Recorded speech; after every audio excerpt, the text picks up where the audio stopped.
Welcome back. If you just joined us, you're watching the news at 10, coming to you live from Lagos. Here's a reminder of our major stories. Massive demolition looms 4 houses under power lines across the nation. The federal government considers another refinery in the north to ease the challenges of product scarcity.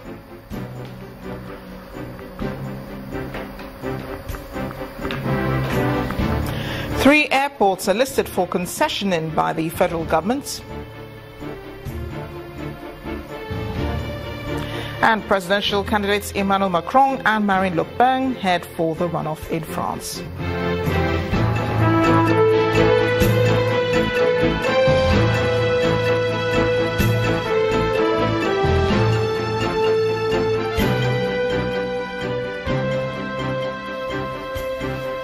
For more on our top stories and others, please visit our websites channelstv.com and youtube.com/channelsweb. You can also watch us on the go on your mobile device. Log on to m.channelstv.com, or you can download the Channels TV app for Android, iOS and Windows phones from their respective stores. Having the Channels TV and Channels 24 app will give you updates, access to news and updates. You also have the Eyewitness feature, so you too can be part of the news. Just install the app, then tap and swipe to reveal the Eyewitness menu and follow the instructions to share those pictures, videos or news of happenings around you. Just a quick correction before the next story. 4 airports are listed for concessioning by the federal government. In the meantime, the Kogi state government has called on security operatives to hold Senator Dino Melaye responsible and accountable for any breakdown of law and order in the state. Special advisor to the state government on security, retired Commander Jerry Omodera, disclosed this in Lokoja, the state capital. The political hostilities in Kogi State is gradually snowballing into a serious challenge as the Senator Dino Melaye group are now protesting against the last alleged assassination attempt of the senator in his country home. But as early as 7 a.m. in the morning, the residence of Senator Melaye was already filled with men and women from Ijumu local government area. Security operatives were also on the ground to forestall any breakdown of law and order. The women in their numbers trooped out later for the protest, despite all warnings from the state government. They were holding banners and chanting songs in their local dialect.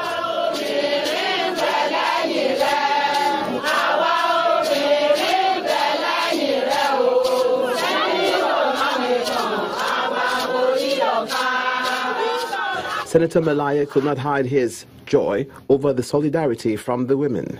I will continue to speak for the Talakawas and the Mekunus. I will continue to speak for the voice. I will continue to speak for the voiceless. And I will continue to defend the defenseless. And I know that God will deliver us in Kogi State. No government, no governor in the history of Kogi State have generated the kind of money Ayabelo has generated. He got over 20 billion naira from bailout. And federal government, Muhammadu Buhari, gave out bailout because of the payment of salaries and arrears of pensioners. Did they use it to pay you? Reacting to some of his allegations, the special advisor to the governor on media and strategy says those allegations are baseless. Alleging that the governor wanted him dead was the peak of the mockery of the position he's holding as a senator of the Federal Republic of Nigeria. The governor does not even want his enemies dead. Both Senator Dino Melaye and the governor belong to the same party, though there might be disagreement as to how the resources of the state should be allocated. Why someone feel the resources of the state should be shared like a dead elephant.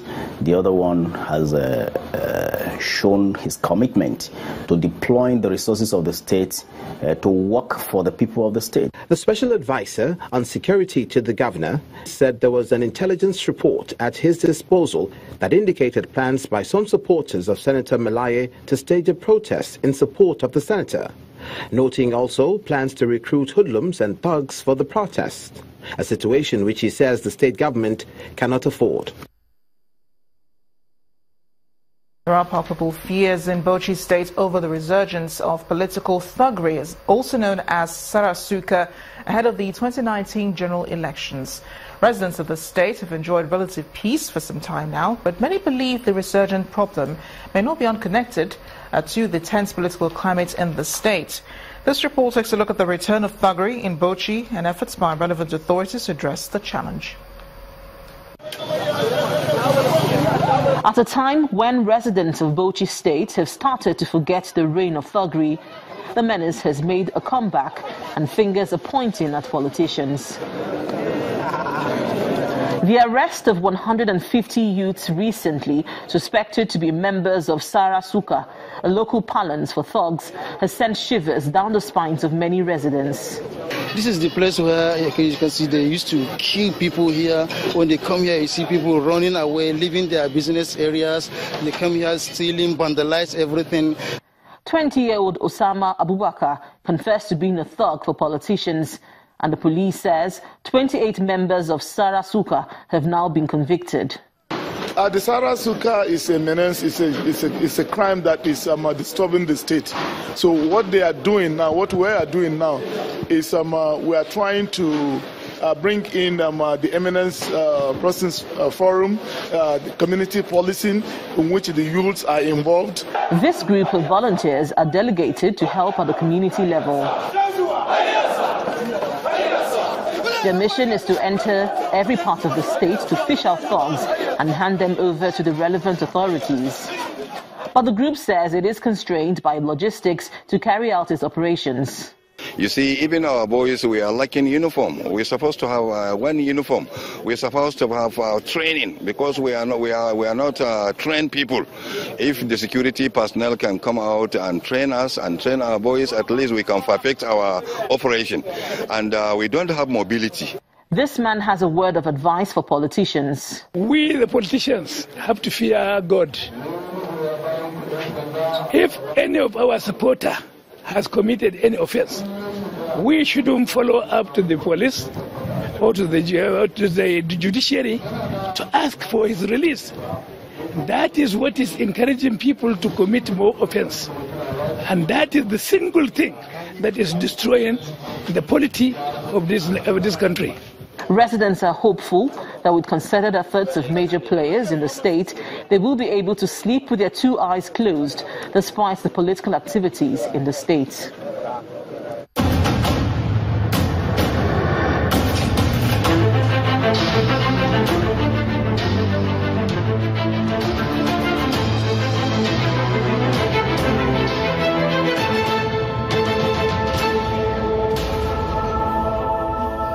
Nigeria's Minister of Finance, Mrs. Kemi Adeosun, says the federal government has agreed with the World Bank Group to scale up disbursements for critical projects in the country.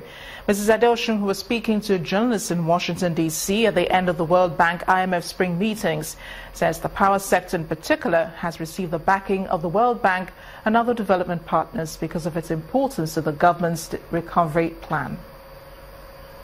There's one thing that will really drive growth in Nigeria, it's power. If we had to choose just one thing, it would be power, because the number of jobs it will create just to have power, the number of opportunities it will create, the amount of wealth that could be created. So we've said getting power right is non-negotiable. The World Bank have said they will support us. ADB2 said they will support us. IFC and MEGA, they like our recovery plan, which was, you remember, approved by FEC, I believe, last month, and they've agreed that they will accelerate the rollout of support on the power reform programme. So, in summary, that's it. All these projects are in, of course, the economic recovery and growth plan. So, as I said, I think when I spoke to you last, this phase we're in now is about implementation. We've put the foundations in place now. It's about really accelerating the implementation in certain key areas. And we're quite confident that we're going to get back to growth, and hopefully it will be sustainable growth that will be less volatile, so that even if the oil price falls in future, Nigeria will not be as vulnerable as we found ourselves in the last few years.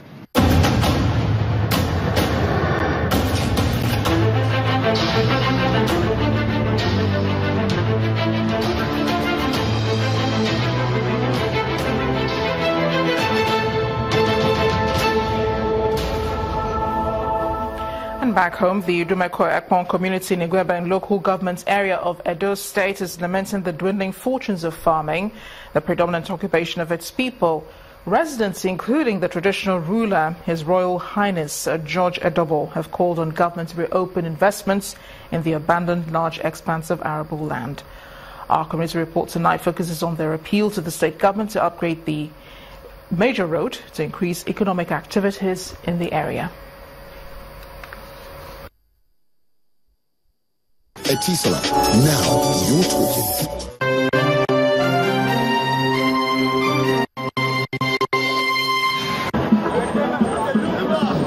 Dumeko Ekpon community in Igwebe local government area of Edo State. A largely agrarian community with vast arable land stretching over 500 hectares, and now mostly abandoned. The reason is not far-fetched. Government support is believed to have disappeared down the years over alleged mismanagement of resources. The fund was mismanaged by the supervising agency. So that was how the farm failed. And when the entire community discovered that something good was not coming from that area, then the community now decided to stop the project. As the community seeks intervention from relevant agencies, they also expect an upgrade for the Ekpon-Igbodo road, linking the sister states, Edo and Delta. The head of the community, His Royal Highness George Edobo, maintains that the road provides access that will boost economic activities. That road leading to that farm should be tied to join Igbodo so that the commodity we are getting there or anything will be marketable well. We can carry it to Igbodo and sell. We can become here and sell. A community member, the Speaker of the Edo State House of Assembly, Justin Okonobo, is confident of a favorable response about the issue. This road is not difficult to do. It's about 20 kilometers, so that's to the other express. From one express to another express, about 20 kilometers. There are no hills, no rivers, it's not swampy, so it's a road that can be done as part of the quick win projects we are talking about in the governor's projects. For the Edo State Governor Godwin Obaseki, fulfilling Ekpon community's request would complement the state government's policy of wealth creation through agricultural reforms. I'm optimistic that before, within the next 8 to 12 weeks, the contract will be awarded and the construction of the main road leading from Amaho to Ogwa would have commenced, and by the end of the rainy season, before the next cropping season, we would have built in the road infrastructure into the area. The Dumeko Ekpon community say they want another opportunity to be part of the Edo State government's agricultural reforms that would be a window of job opportunity for the youth and hopefully reduce the challenge of urban migration.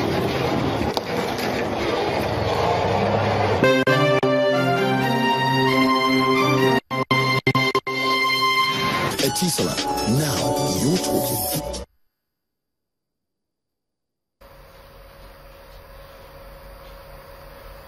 When the news at 10 returns, Channel TV's data analyst examines the next population census in the country and advantages it portends for Nigeria. Do join us again.